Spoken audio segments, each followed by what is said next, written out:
on Shabbat or on Yom Tov, and he wants to use it for personal use.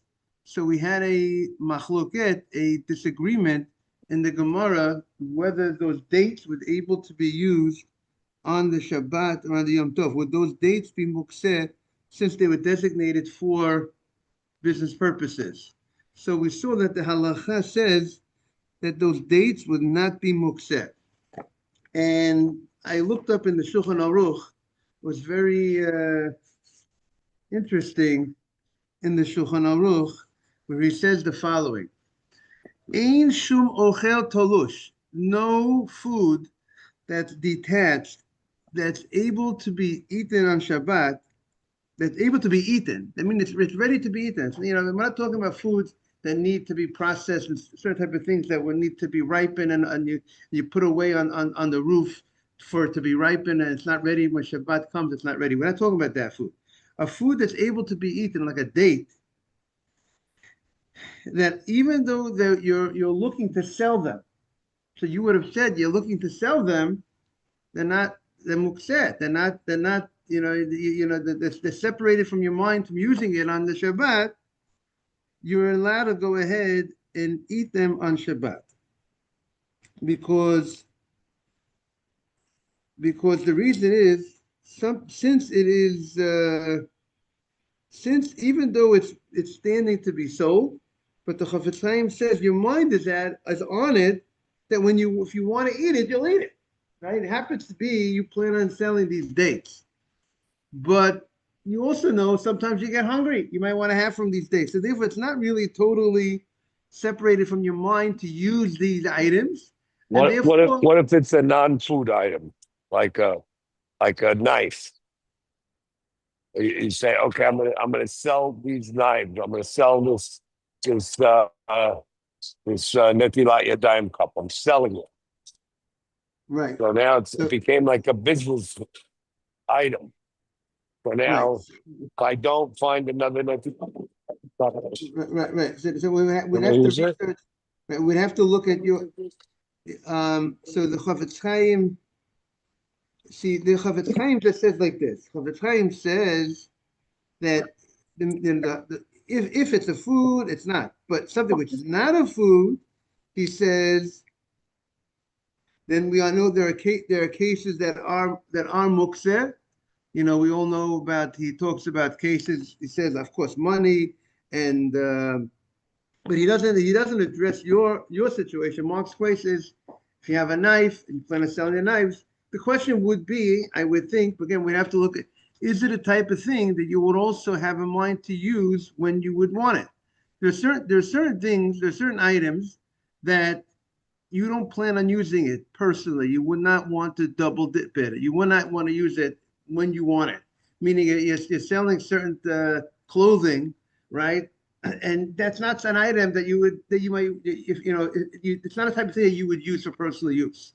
But at least the way the Mishabura presents it, your mind, the food is a type of item that you would use when you would want it. Now the question would be, with clothing or knife, would that also fall into the similar circumstance or not? That would have to be looked into more. So that's um, that is the interesting halacha regarding food. Okay, so that now back to our Gemara. So the Gemara says, Hahu Talmuda. And we said there was a machloket between Rabbi Yehuda and Rabbi Shimon, and how far did the rabbis go with regarding mukseh? So how much did it include? So we found an argument between the rabbis when you had the karchi de zuzi. We said yesterday the mats that they would cover the merchandise that's in a boat. We said that was a question whether those mats are mukseh because they're used to cover merchandise. It's something you lose, you don't think for personal use. And now you decide you want to use it for personal use on the Shabbat or on the Yom Tov. We said that is a machloket, whether those mats would be permitted to be used, to be moved, or not permitted to be moved. And the Gemara says that there's a broad machloket, let's say regarding this case that we spoke about, the food, the dates that are standing to be sold, right? We said that one opinion says that you cannot move those dates on Shabbat and Yom Tov because you designated the specific plan of selling those dates. The other opinion says, good morning, Ronnie. I want to say hello to Ronnie, and morning, Asaf. The other opinion says you could go ahead and move those dates on Shabbat. And the halacha follows you could. That's because the halacha is following Rabbi Shimon that says that mukseh we didn't go so far in mukseh. We didn't, certain mukseh, Rabbi Shimon would agree you are going at, there is a concept called mukseh. Let's say like money or rocks, he would agree is mukseh. But there are other types of things that he will not agree to mukseh. And the Gemara said that the rabbis, whether you could handle those dates that are standing to be used for merchandise, whether you could handle them on Shabbat or not, is dependent on the argument between Rabbi Shimon and Rabbi Yehuda. Would mukseh extend so far or not? So the Gemara said, with that backdrop, so today the Gemara says, Hachu Talmudah, there was a certain student, the Uri Becharta de Argiz, Kerab Shimon. So we are now on 19b3, and there was a certain student, and there was a case of Charta de Argiz. Charta de Argiz. Argiz was the name of a person who built the city of Charta. Therefore, it's called Charta de Argiz. And that city of Argiz, there was a certain student who ruled to Rabbi Shimon. He said that he held like Rabbi Shimon, who had the more lenient opinion of mukseh. Good morning, Nathan. Welcome back. Where mukseh did not extend as broad to all the cases. Only more specific cases are things mukseh. And there was a certain student that was lenient like Rabbi Shimon. Adam, you sent the person that information as well? Okay, very good. Yeah, because they didn't say anything. Okay. And this student that ruled like Rabbi Shimon, and Shamtei of Hamnuna. And Hamnuna was very upset with him, and he put him in excommunication. He said that you did a very bad thing, that you ruled like Rabbi Shimon. So the Gemara says, but what do you mean? Why should you put into excommunication the student, the rabbi who ruled like Rabbi Shimon, which is more lenient opinion regarding mukseh? Rabbi Shimon we actually hold like Rabbi Shimon. We later on in the Gemara on 95a and Tzaddik Yom Aleph, we rule like Rabbi Shimon. So why did he put him into Cherem, into excommunication for ruling like Rabbi Shimon? So the Gemara says, Ba'atrei de Rav Have. That story was in the city of Rav, and since Argiz, the Charta de Argiz, that city, which the student ruled like Rabbi Shimon, was the city of Rav. And Rav, and he should not have, and Rav was from the students of Rabbi Yehuda, and he should have ruled like the opinion of Rabbi Yehuda, not like Rabbi Shimon. Because if this is the town of Rav, and Rav is in sync with the opinion of Yehuda, the more strict opinion, you don't rule against the rabbi of the town. And since the rabbi of the town was Rav, and Rav, and he held like Rabbi Yehuda. So therefore, you should not have um, ruled like Rabbi Shimon. So the Gemara says, Hani Tre Talmidei. We have a story. The Gemara says we're going to see how different students um, argued on their and they ruled based on the different opinions that they held, the different rabbis. Hani Tre Talmidei. There were two students that were in a house on Shabbat morning month. There were two students that were in a house that there was a fire on Shabbat. And when there's a fire on Shabbat, you technically, you're allowed to take out from the house anything that's not mukseh on Shabbat. You want to save a lot of items. You want to save a lot of food. You want to save the whole pantry. So technically on Shabbat, this pantry is not mukseh. You should be able to take out everything from the house. And as long as you're going to take it out into a place that you're allowed to carry. So that should not be a problem. That's according to the Torah law. You're allowed to do that. But we know that since people get when it comes to person's money, they become very nervous. They get old. They want to save their money. There's a fire going on, and there's a concern that because of his being so under pressure, under stress because of the fire, and he wants to save his money because he's so nervous about his money, he might come to extinguish the fire, take out some, put out some of the fire to save certain items. If he has the ability to save everything, we're afraid he might come to take out some. On Shabbat, you can't. If it's not a question of danger for someone's life, technically you can't. We'll learn more about it if there's a fire and it's not going to. Obviously, most places, if you don't take out a fire, it might lead to danger for someone's life. Well, let's say there's a fire in an isolated place, an isolated house that's not going to, and it's daytime, everybody's up, and and you can't take out a fire on Shabbat unless it's a danger of life. So therefore, the rabbis limited how much a person could save on Shabbat, and now how much you can save on Shabbat because of concern. If you allow a person to save everything, you might come to take out the fire. So there seems to be a contradiction in the two Mishnayot later on. One Mishnah states that you could save the amount of food for 3 meals on Shabbat. You could save for 3 meals on Shabbat, and there's another Mishnah.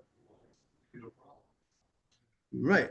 Because if you're going to allow the person to save the whole pantry, if you allow the person to save all his food in his house, there's a concern he might take out the fire. The concern is if we allow the person to spend so much, put out the fire. Right. That's the concern. So therefore, we limit how much we let the person save on Shabbat. So one Mishnah. We would have to look at that Gemara. It's a whole Gemara later on. And the other opinion says you could save a basket full of bread. If it's one basket, you could even have 100 meals in the basket. If it's not multiple baskets, if it's one basket, you can have even 100 meals. And the Gemara brings this as a apparent contradiction. One place it says 3 meals you could save. One place it says you can save even 100 meals in a basket. So Rav Huna addresses the issue.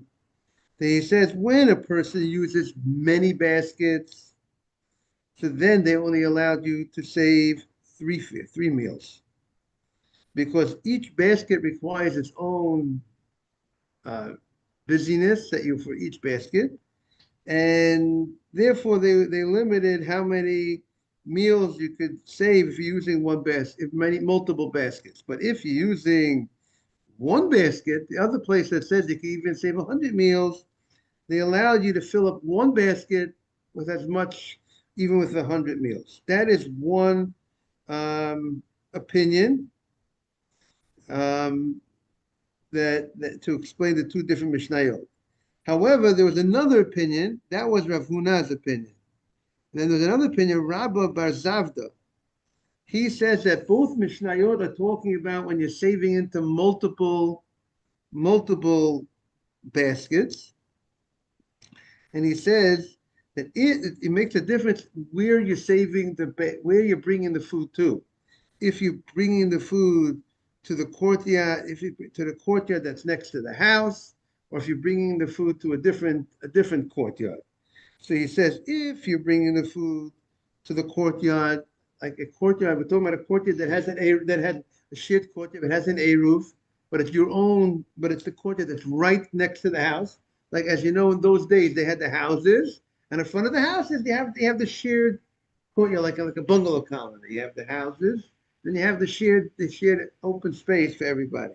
So then, if even multiple baskets, you could save even 100 meals. Right. It's not right. It's not an issue of carrying, but it's an issue of, again, how much tircha. Right. Because we say,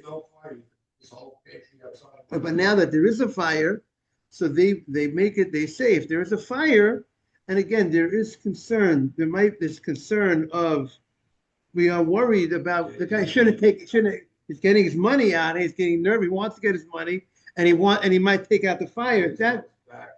It gave back the money and the fire, and taking out the fire, exactly. But he's nervous about his money. People are nervous about their money. I think the Gemara says,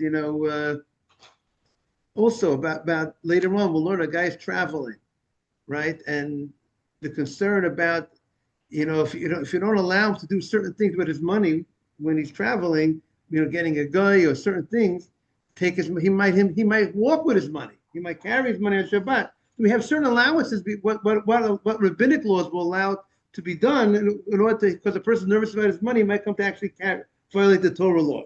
So here we are saying, according to this opinion, that if you are saving the food into a courtyard that's next to the house, maybe that's less tircha, that's less, is less busyness, because it's right there. You don't have to carry it so far. You're less nervous. Obviously, if you're gonna go save it to a further place, then maybe that makes it more pressure on you. So if you're going to save it to the courtyard that's next to the house, you could save even 100 meals. That you go ahead and you take after you go ahead and you take all the baskets, you put all those baskets into one basket, and then you could go ahead and save and take it out to the courtyard right next to the house. But if you are taking out not to the courtyard next to the house, let's say the courtyard next to the house is next to another courtyard, and let's say that, and it's talking about a case where it's not a problem of carrying, but it's not the courtyard next to the house. So then they only allowed you to carry 3 meals in such a case. Now, in our Gemara, the two of the students, they saved more than 3 meals. So now that they saved, so one used one basket. So he used one basket to save more than 3 meals. He was going like the opinion that says that if it's one basket, you could save even 100 meals, like Rav Huna. And the second student, who went ahead and used 4 or 5 baskets, and then he put all the 4 or 5 baskets into one basket, and he carried it out next to the courtyard, next to the house, he held like the other rabbi's explanation. So that's what the Gemara said, that there was this fire, chad matzah b'chad mana, one used one basket, and because he used one basket, and the chad matzah b'arba b'chamesh mana, and one used 4 or 5 baskets, and then he put them into one basket. The kamiflagi b'plukta de Rabba Zav de Rav Huna. These two students, each one took a position with each one held like one of the rabbis. similar. So this is similar. The Gemara just showing another situation where students, went with a certain opinion. Now the Mishnah states the following: Ein Solin. We're now on the Mishnah on 19b3. Ein Solin basa batsel ubeitza. Now we touched on this. We had this earlier in the Gemara on Yudchet Amud Beis 18b. We had it earlier about Shabbat. The rabbis, good morning, doctor. The rabbis are concerned that people shouldn't stoke the coals on Shabbat, right? They shouldn't stoke the fire. Shouldn't stoke the. So when you want to roast meat, when you want to roast an onion, when you want to roast an egg. So the Mishnah states you have to go ahead, and the first this opinion in the Mishnah states, and the Gemara will explain what it. Yeah, but here we're talking about. But here we're talking about there is coals, and you have to go ahead and make sure. And the Gemara is going to say you have to. How much has to be roasted? The amount of time that it's edible to be eaten. It's rare. Like remember we said either a third cooked or a half cooked. There's an argument how much has to be cooked. Like the thieves, when thieves would eat food, they wouldn't wait, Mr. Haber, for all the food to be perfectly ready. They eat it. They're eating on the go. The bare minimum that it's ready to eat. That's when they go ahead and they eat it. So if the food has reached that amount, so then we're not so concerned that you're going to come stoke the coals because it is already edible. You're not as nervous about the food. So ein solin batsel lebeitza ela kadei sheyisu. Say it again. Someone could come to smoke the coals. Right, but well done, which I can't. It would. Someone likes their meat well done. But they're not right. And it's a third cook in Shabbat's coming. That person is very high risk of stoking their coals. Right, but it seems that the rabbis did not feel that the risk is as great enough to say that you should not put up the food at that point. If you know it's gonna reach that, people are more. It seems people are more at ease, and therefore the food will be ready. It's not going to take so much longer to. It's not going to take as long to be ready, right? Because once it reached already a third or a half cooked, the Rambam says a half cooked. That's his opinion. So you're ready pretty calm about your food. But it's already when Shabbat enters, it's already halfway cooked already. So that's the first opinion of the Mishnah.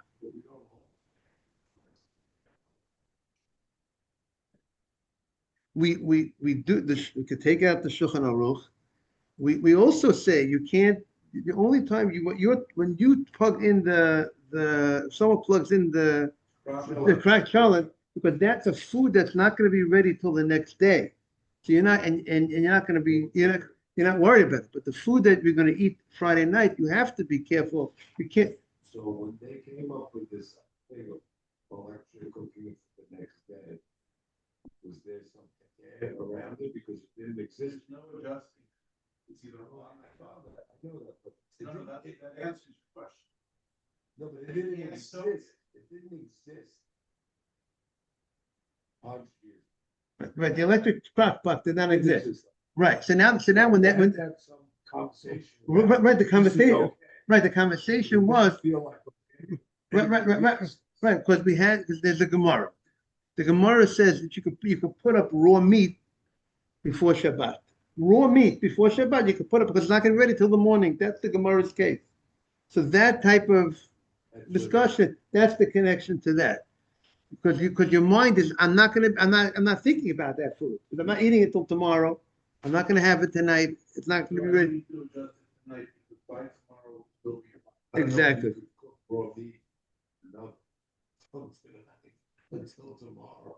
It's going to be charcoal. That's why I have a lot of liquid. That's the requirement. So you gotta have, like Nathan said, you would have to put a lot of liquid into and it will last to listen, the fires back then were not exact, the fires back then were not exactly as sophisticated and perfectly temperatured as the fire. You're leaving the stuff in, you know. So, that's case one of the Mishnah. That's why you have a black. Just fire. Right. So we put a blech on, so that's going to remind us not to stoke the fire. Now, ein notnin pat letanur im chashecha. The Mishnah states you should not put bread into the oven right before Shabbat, because again, the problem is if you put it in right before Shabbat, it's raw dough because it's not because ready bread it's ready to eat pretty much. Here we're talking about that it's going to be you want to bake it for the purpose of eating it Friday night, breaking bread.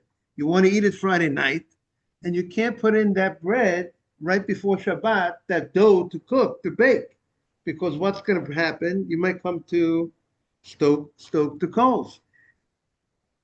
Now the Gemara continues. Velona.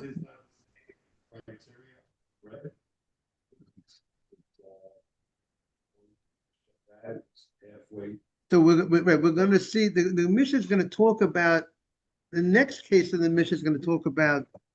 Look at the next case of the Mishnah. The next case of the Mishnah is v'lu charora al gabe gacholim. Here it talks about these both cases are the same. It says einos nim pat latanim chashecha.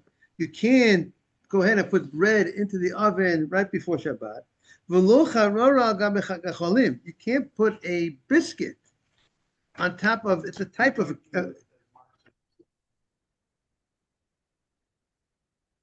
Right, dough. V'lo charora. It's a type of, uga type of thing that you want to bake. Also, al gabe gacholim. You can't put the bread and not the biscuit, ella, unless kadesh yikmu paneha b'bod yom. If the face of the bread or the face of the biscuit could go ahead and already crust, it already will crust from before Shabbat, then we're not afraid you're going to go ahead and soak it. So that means that's the concept of 50% or 20%.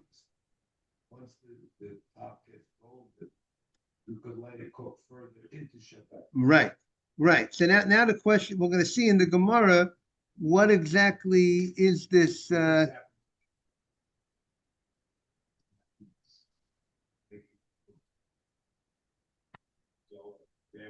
Those are persons. That's great. Fantastic. It's honor of Shabbat that you should be busy working. And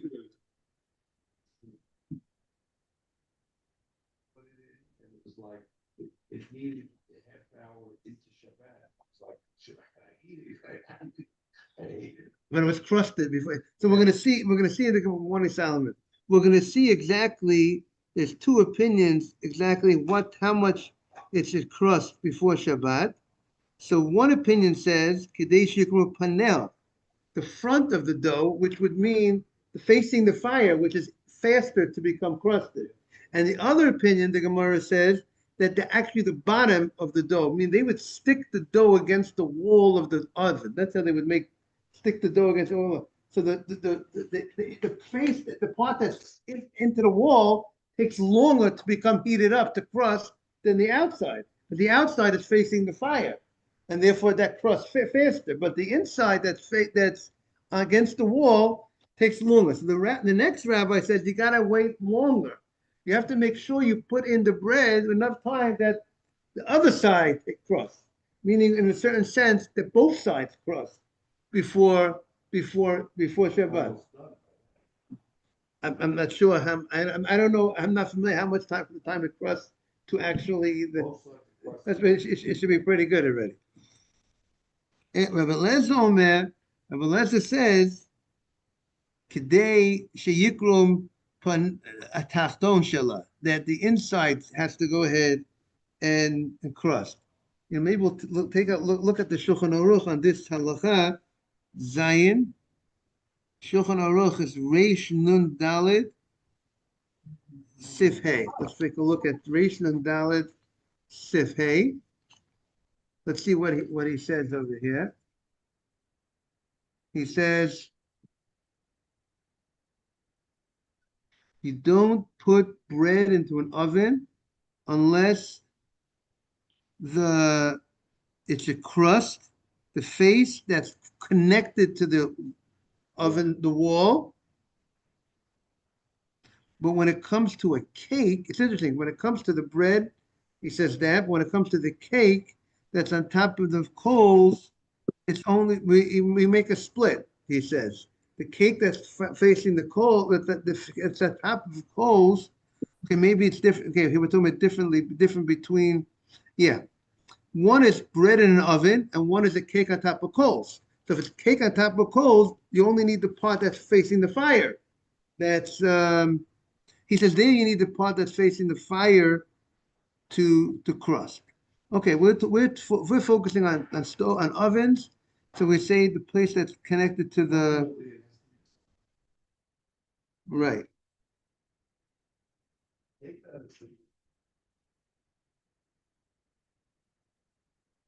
Okay, so let's okay,